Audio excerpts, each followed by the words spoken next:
আছে সত্যি কথা বলতে গেলে আমার কাছে দেশ বিদেশ মিশে যাওয়া। কখনো সাহিত্যের মানে হোয়াইট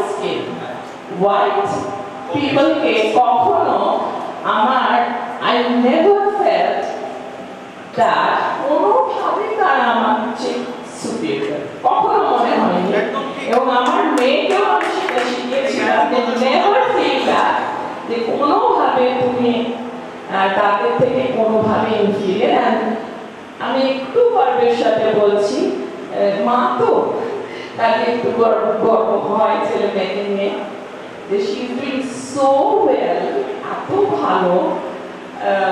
আমার বাবার, শুধু বাবার নয়, শ্বশুর মশাইরও, because he was the director of services West Bengal, PG principal director. He was a famous biochemist, a professor of biochemistry.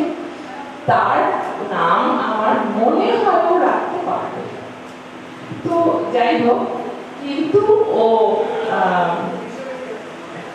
আমাদের সংস্কৃতি বা সবার পরিবারের সবার সাথে মিলে থাকা বড় জিনিস,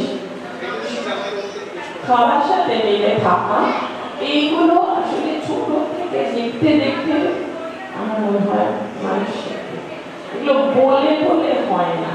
যদি কারোর ক্ষেত্রে থাকে হয়, আর আদারওয়াইজ বলে বলে হয়তো সেখানে যায় না, দেখে শেখে। এইটুকু বলতে পারি। জামাইবাবু একটু আসবেন, আপনাকেও একটু ডাকছি। না কিছু না, কি ছোট সাধারণ কথা জিজ্ঞেস শুনুন না, আপনার লাভ হবে। আপনি শুনুন, আসুন।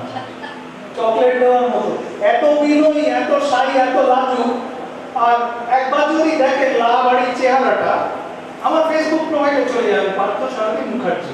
আমি কেটে কুটে একটা আর্কাইভ করেছিলাম লাবাড়ি বলে। ও বিদেশিরাও টেরা হয়ে গেছে। তারপর থেকে রোজ আমি খালি ইমেল পাচ্ছি আর পাচ্ছি যে আমরা এসে শুট করতে চাই। আমি একই ভারতের সম্পর্কে রোজ এসে শুট করতে চাই।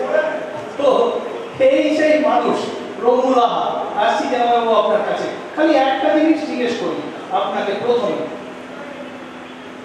এই যে এত বড় হেরিটেজ প্রপার্টি থেকে মেইনটেইন করতেই তো কোটি কোটি কোটি টাকা খরচ হয়ে যাবে। ওর একটা জাস্ট স্ট্যাচু হয়তো আছে, একটা ছোট্ট বডি আছে, সেটা সারা জীবনে আমার রোজগার মেলালেও একটা অল্প ঘড়ি হবে না। তো কত হলো